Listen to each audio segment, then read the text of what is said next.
안녕하세요. 우영아TV 우영원장입니다.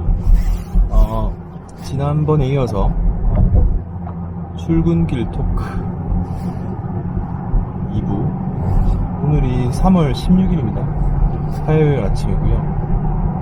광안대교를 지금 지나고 있습니다. 지난번에 그 허리 디스크에 대해서 제 진료할 때 평소 환자분들이 궁금해했던 내용과 제가 가지고 있는 그런 정보들 설명드렸는데, 허리 디스크에 받을 수 있는 치료, 이런 것들이 솔직히 좀 궁금들 많이 하셔서 어떤 단계의 치료가 있는지 한번 말씀드리도록 하겠습니다. 일단 허리 디스크 하면은 보통 그 증상에 따라 다르죠. 요통만 있는 경우와 엉덩이 주변으로 통증이 있는 경우, 그리고 다리 쪽으로 방사통이 있는 경우 치료 방법이 좀 달라지는데요. 보통 요통만 있게 되면은 그 약물이랑 도수, 물리치료 정도. 왜냐면은 요통이 있는 경우는 보통 추간판 후륜에 파열이 좀 있거나 아니면 디스크가 살짝 나온 경우가 좀 대부분이어서 초기 단계의 디스크라고 볼 수 있습니다. 아니면 내장형 디스크가 좀 오래됐거나. 그래서 그런 경우는 신경 차단술을 선택적 신경 차단술을 하는 게 아니고 꼬리뼈라든지 경막의 신경 차단술까지 하면은 증상이 대부분 좋아지고, 그리고 요통 같은 경우는 수술한 경우는 없는데 간혹 이 주사로 호전이 안 되는 경우는 시술을 해볼 수 있죠.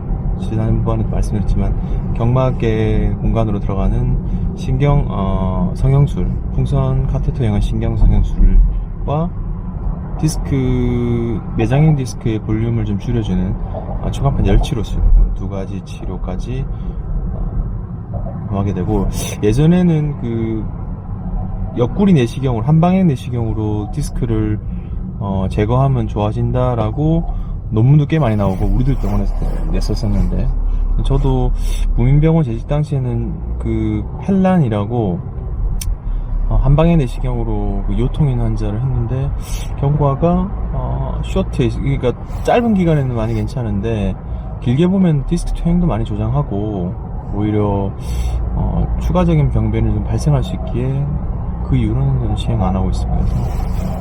요통만 있는 경우는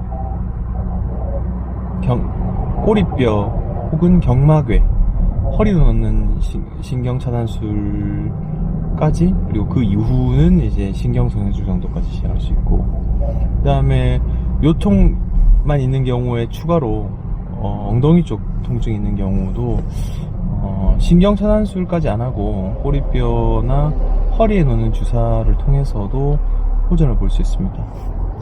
하지만 이제 하지 방사통이 있는 경우는 좀 다르죠. 다리가 막 저리다 그래서 허벅다리 옆쪽으로 해서 발목까지 저리거나 무릎 타고 엄지발가락이 저리거나, 이런 거는 보통 그 요추에 눌린 신경 부위가 다 다른데, 이때는 CT를 찍어보거나 MR 찍어보면은 어디가 눌렸는지 보입니다. 영상 보고. 그래서 4, 5번 디스크에 약간 중심에서 편측으로 좀 돌출된 케이스 같은 경우는 5번 신경이 눌리거든요. 5번 신경 길을 따라서 5번 신경 차단술을 시행하면 되고, 이와 다르게 4, 5번이지만 신경 나가는 길 완전 바깥쪽으로 눌린 경우가 있습니다. 그러면은 극외측 디스크라고 하는데, 그런 경우도 4번 신경이 눌립니다. 그래서 무릎 타고 엄지발가락까지 내려가는, 그러니까 표제신경 분지가 좀 다르거든요. 4번 신경이 문제가 있는데, 그러면은 4, 5번 쪽에 있는 5번 신경이 아니고 그 위에 4번 바디 쪽에 4번 신경으로 주사를 놓게 되면은 증상의 호전을 볼 수 있죠. 디스크 같은 경우는 앞전에서 말씀드렸지만 수술하는 경우는 극히 제한적인데, 마미총 증후군과 발목이라든지 다리 쪽 마비, 근데 주사를 통해서 그 레벨을 다시 확인해 볼 수 있고, 그리고 이 주사 자체가 염증 반응을 줄여줄 수 있기 때문에 치료도 같이 됩니다. 그래서 특히나 편측으로 많이 저린 경우는 신경 차단술을 시행해보는 것이, 이게 선택적 신경 차단술, 꼬리뼈 주사라든지 허리 주사, 그리고 경막의 차단술 같은 경우보다 선택적 신경 차단술을 시행하게 되면은 보다 그 병변을 확실하게 알 수 있죠. 이 주사를 근데 계속 맞을 수는 없고요. 한 1회, 2회 시행해보고 그 통증 양상이 좀 줄어든다면은 약이나 물리치료 끌면 되는데 주사에 전혀 반응하지 않은 경우가 꽤 있습니다. 저는 이제 1주 간격으로 한 3회 시행해보고 한 달째까지 아예 반응이 없으면은 그 다음 단계로 넘어가는데, 디스크의 양이 좀 많이 흘러내렸거나 하게 되면은 내시경적인 치료로 접근하게 되고, 너무 많이 탈출되지 않고 어느 정도 살짝 신경만 눌려있는 경우는 시술까지 진행하게 됩니다. 그래서 디스크는 웬만하면은 수술을 안 하는 게 좋고, 왜냐하면 이제 재발률도 올라가니까요, 협착증과 다르게. 근데 디스크 수술을 피하려면은 이런 단계 주사 치료라든지 뭐 시술적인 치료로 도움을 받는 게 좋습니다. 제 지인분 중에 책을 내신 신경외과 선생님 중에 최근에 내신 책이 허절수마, 허리 절대로 수술하지 마라, 이동해 원장님. 그런 책에도 보면 마찬가지입니다. 디스크가 나오면 어차피 흡수가 되고 통증 가라앉기 때문에 이동해 원장님도 주로 이제 풍선 성형술을 통해서 통증을 가라앉히고 나머지는 물리치료나 보조적 치료로 끌어가는 그런 치료 패턴을 하고 계신데, 저도 동의합니다. 제 은사님이 심대무 교수님도 주사 치료로 모든 환자를 거의 90% 이상 낫게 하시고, 하지만 수술을 해야 될 케이스가 꼭 있거든요. 특히나 나이가 젊을수록 그 디스크로 인한 통증 양상으로 수술할 그 빈도가 높아지는데, 그렇게 안 가려면 일단 통증 치료를 초기에 집중적으로 주사 치료와 약물 치료, 물리치료를 통해서 적극적으로 치료해야 되고, 이 시기에 환자분들이 가끔 여쭤보시거든요. 디스크 좀 좋아졌는데 바로 운동해야 되나요? 근데 지금 몸이 이상 반응을 보이고 아플 경우는 절대 휴식을 취하는 게 중요합니다. 뭔가 열심히 더 이 디스크랑 싸워서 이기려고 하다가는 100% 우리 작은 디스크에 우리 몸이 항복하게 되니까, 절대 아플 경우는 철저하게 우리 주치의 선생님들의 얘기를 좀 신뢰하고 그 치료 패턴에 맞춰서 끌어가는 것이 좋을 것 같습니다. 제 외래도 많이 오시는데, 한의, 한방, 침, 그리고 추나, 한약, 이런 치료를 병행해도 되는지 여쭤보시는데, 저는 같이 하시라고 하거든요. 어떻게든 나으면 되니까.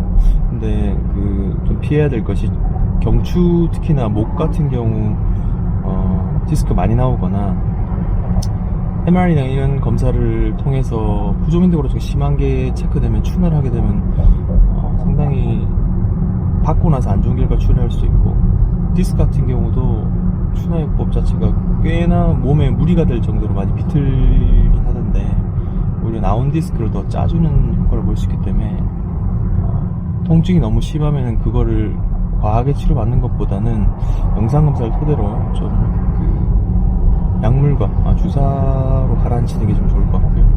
너무 한방 치료도 받으셔도 되지만 그쪽으로만 편향돼서 하는 것보다는 양이하게 그런 진단과 약물 치료를 우선으로 하시는 게 제가 볼 때 좀 좋지 않을까 싶습니다. 한의사 선생님들을 폄하하고 이런 건 아닙니다. 그래서 한방도 도움이 될 수 있으나 경증일 경우는 적극 추천드리고요. 만약에 좀 증상이 안 좋으신 경우는 한방 쪽보다는 병원급에서 일단 진단을 먼저 하고 치료받는 것이 좋을 것 같습니다. 오늘은 화요일 오전인데 차가 좀 많이 막히네요. 그래서 이번은 디스크 추간판 탈출증이 있을 경우 어떤 식으로 수술하면 좋을지 알아봤습니다. 저는 수술할 케이스 있으면 내시경을 많이 하는데, 나이가 좀 젊으신 분은 옆구리 내시경, 한방향 내시경, 또 협착증과 디스크가 동반된 중년층 이상은 주로 양방향 내시경을 하는데, 제가 내시경이란 그 기구 자체가 디스크든 협착증이든 좋은 결과를 보이니 거에 대해서도 관심 있으신 분들은 제 유튜브에 오셔가지고 영상을 좀 보시고 공부해 가셨으면 좋겠습니다. 이번 출근기 토크는 여기까지 하도록 하겠습니다. 시청해주셔서 감사합니다. 좋은 하루 되세요.